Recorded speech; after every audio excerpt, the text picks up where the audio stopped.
Welcome to Business Talk Sister Gawk. I'm Becca, and today's podcast episode is business advice I wish I had a mentor tell me. And with me today, I have my sister, Mia Holmes. Hi, I'm just gonna kind of be a yes man throughout this. I don't really have any comments. We need some group think in here is really what we're going for. No, I'm just kidding. But this is a sequential series, and I would say you don't necessarily need to do them in order, but there are 3 episodes before this. If you're interested, you can just play right through on these ones as if you want to on your podcasting app. So this week, I'm going to be talking a little bit about different things that I wish I would have known a little earlier in life because it would have helped me a lot. So the first one for this episode is I wish my younger self had a mentor tell me that you should have people in government that explain to you how things work. And not just government, but nonprofit as well, because I think that there's a lot to be said about like the procedures that they have and the way that they function. And if I would have had somebody talk to me a little bit more about that earlier, I think it would have been super helpful. And one of the things that actually I did have an older guy who was retired talk to me about, and just like he's like, yeah, this is just not the way things are done in politics and in like local government. I'm like, well, what do you mean? He's like, well, first of all, you should always set yourself up to assign other people roles to do things on your behalf with subcommittees and make sure that they're task focused. And so they should do the research and then report back to like the city council or whatever, because otherwise people are too over capacity and nothing's getting done, and it just makes things go really slowly. And I was like, wow, I never even thought about that. So like organizational structure within just like governmental entities and like who is in charge of what their goals are as like a department, all that kind of stuff was something I had no clue about. And I didn't realize how important that would be for me in having a business. Just because working with your local city government, if you are living in a small town or a big town or whatever, knowing the ins and outs of that and introducing yourself and finding out what everyone's job role is actually super, super important to being able to make sure that you can get information quickly. Because I don't know how many times I've been waiting for like a inspection on something or whatever and been like, okay, like I can't move forward on this till this happens or whatever else. So I wish a mentor would have sat me down about that. Mm-hmm. And yeah, so working with your economic development authority is also really important. Just like for their data collection and what they're doing, being able to be a voice in that. Or just like access that data once it's pulled together can be really helpful if you are trying to say, hey, like this problem affects more than just me. And you can see that by the data. Yeah. So that's something that I think was super helpful. Obviously, not everyone lives in a city. So if you don't have that, one of the things that I realized, I wish I would have had a mentor tell me, like, if you're going to be out in the country, like in a rural area, a township, you should still create community with other businesses or join some sort of association that represents your industry to be involved in, because this is going to benefit you if new changes in your industry happen or new technology comes out or a new law gets passed and you don't want to be like one of the last people to hear about it. Right. You should be like paying attention because it could alter the way that you do business and it could put you behind the curve on being ready for the changes that are happening. With that being said, I also wish a mentor would have told me, like, if a new law gets passed, don't do anything about it right away. Like, definitely research it. Definitely look into what's going on with it. But you don't need to just go out and start implementing all these things from square one right away, because a lot of times they have a bunch of feedback from the business community or other legislation or whatever that they're like, hey, or the finance department of the government is like, that is just not feasible. What are you guys doing? Right. And so then they restructure. And a lot of times it's wasted time to prep all of your processes to be like in alignment with that when they're going to change it before it even rolls out. So usually they'll make that announcement and you have like 6 months to a year or whatever to start implementing new things. So this is one that Mia and I were just talking about last night actually is I wish a business mentor would have told me, especially in high school or like junior high, dude, English is professional. Learn to write a good email. Understand the structure, understand professional language, understand that if you use emojis and bolded text all day long, you're gonna like lose your humanity and Right. look like AI. So don't let AI think for you because you will lose your persuasion abilities as well. Or you'll look like a silly goof to all of your professional colleagues because they're like, who is this person? Why are they texting me like this? Yeah, and I would say like with that, I'm just gonna go back to like English is professional.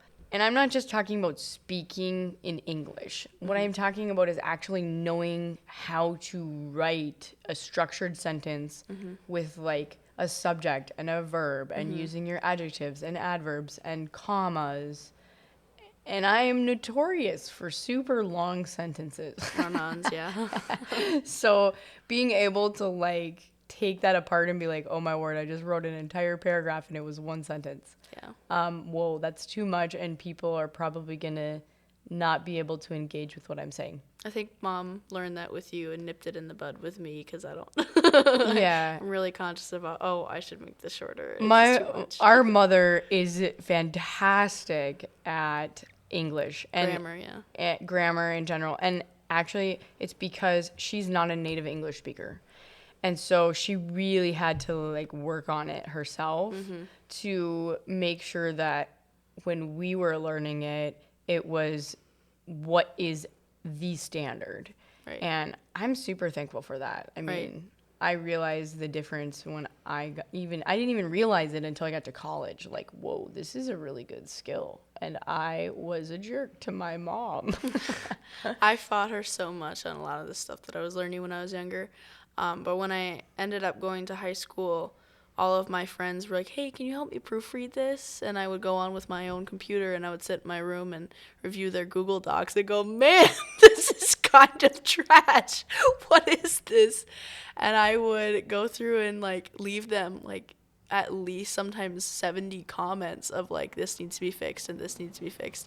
And To I the would point get, their teacher's probably like, you didn't even write this. right. And like, well, not just that, but they would come to me like, Mia, there's too many notes. What are you doing? And I was like, this is wrong. I'm like helping you out here. You asked me to proofread. And so, but now I actually help my friends who are starting jobs and working write their boss's professional text messages. One of my friends, Kiara, she was trying to get a hold of her boss. And I told her, I was like, oh, hey, just don't write it like that because she was overthinking it. And so I literally took the phone from her. I was like, here, let me do this. And I was like, blah, blah, blah. Thank you so much. I would love to set up a meeting with you for this. Just let me know what time would work best for you. And then I was like, does this look good? And she was like, yeah, you're really good at that. I was like, thank you. It's my mom and my sister, Rebecca, who are like forcing me to know how to write things. So, Well, and I think that just understanding the vernacular of writing a good email that's not using just shortened words and all of that kind of stuff is Right. important. no acronyms. Yeah, and sometimes people send me acronyms that I'm like, I don't know what that means. That I have to go look it up. LOL. Okay, that's not what I meant, but anyways. Okay, so and I'm gonna come back to the AI piece of it because I went to a grant training recently where they were kind of talking about AI a lot in how people are writing their grant proposals. And I mean, I've totally done it. Like I've worked through like, okay, I need to reformat this Excel spreadsheet, so I want AI to do it for me or whatever. I use AI a lot as a tool. But I think that the difference is when you start using AI to the point that it's not even you, and you are like not even using your critical thinking skills to justify the case that you were trying to put together in what you're writing, you lose your sense of humanity, and you lose your persuasion power, because I've seen it happen in sales. People get to a place where they're like, this is all just fluff. Like I can't even identify with what this person is talking about, because I just can't imagine how it would align with my beliefs and values. And it's super simple sometimes to see that, but other times it's a little bit more complicated. So let me just give you an example that they talked about, was that you have these people using just straight AI to do all of their writing for them. Right. And then they're sending it in for an application for, like, say, a grant funded project or whatever. And they're saying, this is my project and this is what I'm going to do. Well, then on the flip side, now we're starting to see, in the same way, like with academia, professors using AI to grade their paperwork. There's also people that use AI to evaluate grant proposals. But then what ends up happening in the end is you have this, nobody's actually learning anything or communicating. We're just using AI to talk to AI, and the human beings are completely removed. And I think that that is a dangerous place to be, because it means that we're not actually growing deeper as human beings. And Right.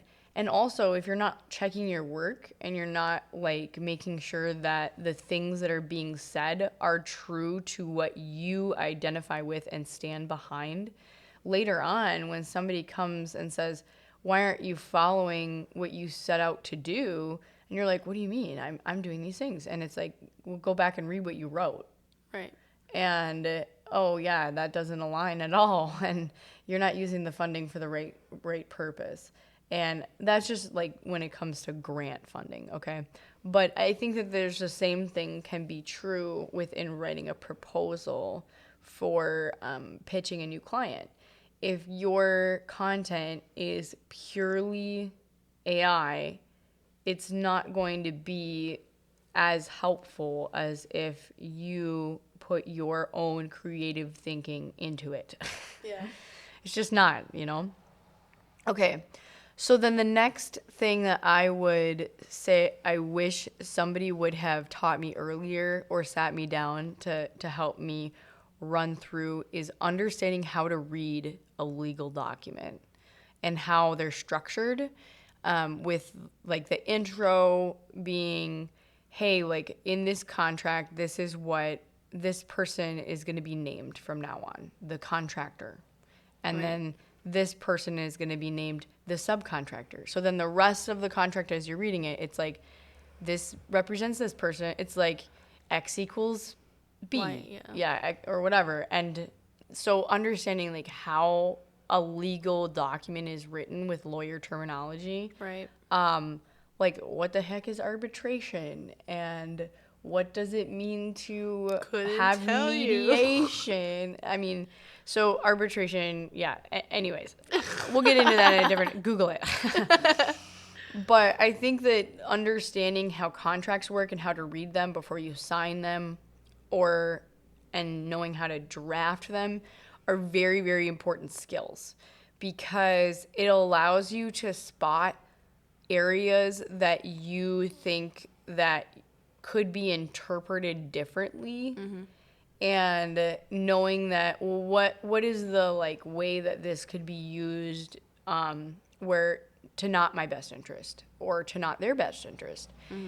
And I think that's super important, because the thing is, at the end of the day, I have really seen a lot of psychological war on people's minds over contracts in business. And people are like, oh no, like I signed this contract and I have to do these things, and they get stressed, or like well, it's in the contract or whatever. And it's all about like, what if they can't fulfill? What if they can't do this? And it's like, well, just write it into your contracts. Like, if you know that there's a logistical issue that may arise, you should have a caveat for that in what you're putting together in your contract so that you don't have to stress out about that. And I think that there is something to be said about when you decide to agree to something with a customer, having a contract. Right. Because even if it's a friend, a contract then clearly defines what the expectation is of both parties. And if something happens, you have something to go back to review and say, well, what did we agree to? And what is the plan if a situation like this arises? Absolutely. And a lot of the time in contracts, it'll say, if there's a change that needs to happen, we're just going to do that in writing. And it's going to be an addendum on this contract. And so it's not to say that you can't change, but you both have to be in agreement to it. Right. And I think that a lot of people miss that opportunity.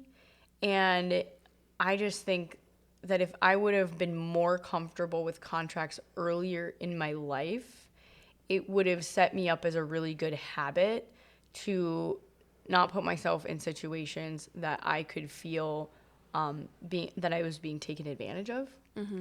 And just learning, if somebody would have sat down and been like, let me walk you through, here's how a contract is structured. Because a lot of the content in contracts are boilerplate stuff. Like, I mean, when I say boilerplate, what I mean is essentially the same thing that goes in every single contract. Right. And you can copy and paste some of it, but like knowing how to lay it out properly and adapting it to your situation is important. Because if you're the one writing the contract and you're working with someone somewhere else in the United States, I sure hope you're putting in there that if you guys are going to get into a legal dispute, that all of the proceedings have to be done within your county and your state. Because otherwise, you're going to be driving out to Utah or whatever else. Yeah. And it's like, if you're going to draft a contract, make it in your best interest to have any sort of additional concerns be addressed within your own home court district. Right. And that's just something that, like, thankfully I've never had to do. Like, I've never had to, like, get that far into an issue. But I just think that looking at that information is really, really helpful. And people shouldn't be afraid of reading contracts. Right. Because Or writing them. Yeah, because it's so important to have a handle on what you're getting into. I just had one thing that I think the listeners should know, because when I was searching for a place to live, I was talking to this woman who was like, yeah, you can like live in my basement or whatever. I'll just charge you rent for this. And every time I talked to her, it was a new number. And I'm like, no, okay, we're going to need to like make a contract and have this so that like we can put it on the fridge or something. It just like, I want to have a set amount where we have written down what I am paying for, so that I am not dripping you out of money or me out of money. I don't want to do that. And she was like, well, I talked to my son and he said that I shouldn't be signing any contracts that are legally binding. And I'm like, well, you should talk to your son again and tell him that, like, I'm not going to be moving in if I don't have a contract set about, hey, I'm going to be paying this amount for this and this and this, and we will not be raising or lowering based on your personal issues where, like, I need a couple extra bucks or whatever. Like, we're not going to be raising my rent because you're having some extra financial issues you weren't aware of. Like, that's not going to happen. Yeah. Yeah. And I mean, setting those expectations and boundaries in advance is really just going to set you up for success. Because that way everyone knows what's on the table. And if something arises that needs to be readdressed, that's when it's another conversation about, okay, well, our contract says that we can give 30 days notice of ending the contract for any reason or something like that, as long as you already have it pre-written. Right. So that there is a way for people to say, this isn't working out for me because this huge thing happened in my life that now I need to deal with. Right. But you just kind of got to give and take a little bit in Right. that. And I went and I called Becca actually to be like, hey, this is going on with this lady for this. And she says she doesn't want to sign a contract. And Becca was like, no, either she does or you don't live there. Right, because that's where I see a lot of people get really in trouble, Right. especially when it comes to housing. I mean, if you don't have a contract, you can just be evicted whenever the Right. person feels like it. Right. Like, oh, well, we don't have anything in writing, so see ya. Yeah. Yeah. So, anyways, that's really important, I think, and especially when it comes to business for rental space. Right. I was just actually reading a book one of my friends lent me called A Shop of One's Own, and it talked about how a lot of these business owners were saying, I had to make sure that my lawyer put into my rent contract that I could make changes to the space to ensure that it was designed the way I wanted it to for the flow of my customers, or like I wanted to add like elements to hang things on the walls, or I wanted to make sure that if I were to get in this building that I would have a surety that if the building were sold, my contract would remain and I would get this many years or whatever to still use my shop. Because I just literally talked to somebody the other day who said, I've rebuilt this part of my business 3 different times because the owner has sold the building and I had to move buildings. Mm-hmm. And, you know, putting a lot of work into a storefront is something that is very, very time consuming. And to get up and do it all again is also just a lot of work. Probably really frustrating. Mm-hmm. And I just wanted to say back on the contracting thing, you're never too young or too old to start learning about these things. And Becca has been talking about throughout this series that she's been doing on wanting a mentorship. And I just want to encourage people to look for a mentorship because so far for me, Becca has kind of been mine because I am going through this new stage of life and trying to figure out what I'm going to do. And it's really helpful to go forth and seek help. So I just wanted to say that. Mm-hmm. Yeah, and I would say you have way more mentors in your life than just me, but yeah. I guess, but it's hard. You're the easiest one to contact for me. Because we're related. Yeah. Okay, so for the Gawk portion of this episode, we're going to tell you a really quick story. And this is actually about my sister Mia has been hanging out with me this week, which has been super fun, especially because I live a lot farther away than normal for like getting together and everything. Right. So it's been fun to have Mia here. But this is just hilarious. Okay, so I have multiple businesses. And by the way, this episode is sponsored by Diletto, the art gallery that we have. And with that, Mia was down in the shop at Diletto, just working on her art. She's a fantastic artist. And I actually had a meeting. And so I was in a call, and she is trying to call me over and over again. And so I come down. I'm just like, hey, I'm so sorry. I'm going to take this real quick because I had this person that had come to meet with me. And I called you twice, by the way. It was not over and over. Okay, it was 2 in a row. Yeah, because when you have your phone on silent, it goes through the second time. All right. So, anyways, apparently, like Mia's telling me later, we had a customer come in and wanted to buy a piece of art and all of that. So I was working with them a little bit, and then later she's telling me like all of the stuff that she is talking about with I was trying to keep them distracted while we were waiting for you to come down. She's like, oh yeah, and like this pottery is actually, all of the clay is sourced from a country. No, I was going through, I was like talking to him about how that you were telling me that lately pottery has not been checked at the airports and stuff, and so we're getting customs. So we're getting a lot of pottery that has like lead in the glaze.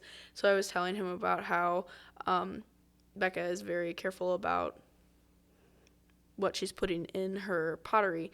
And then I was like, I remembered you talking about sourcing your clay from another country, and I was like, I think it comes from another country, but that could be wrong. And like, I just know that she sources it specifically and she knows where it's coming from.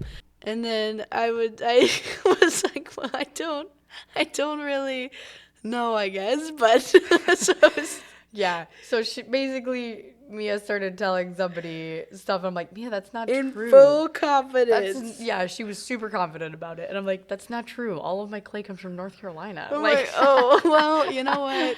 If 4-H has taught me anything, it's say whatever you want to say, but say it with confidence.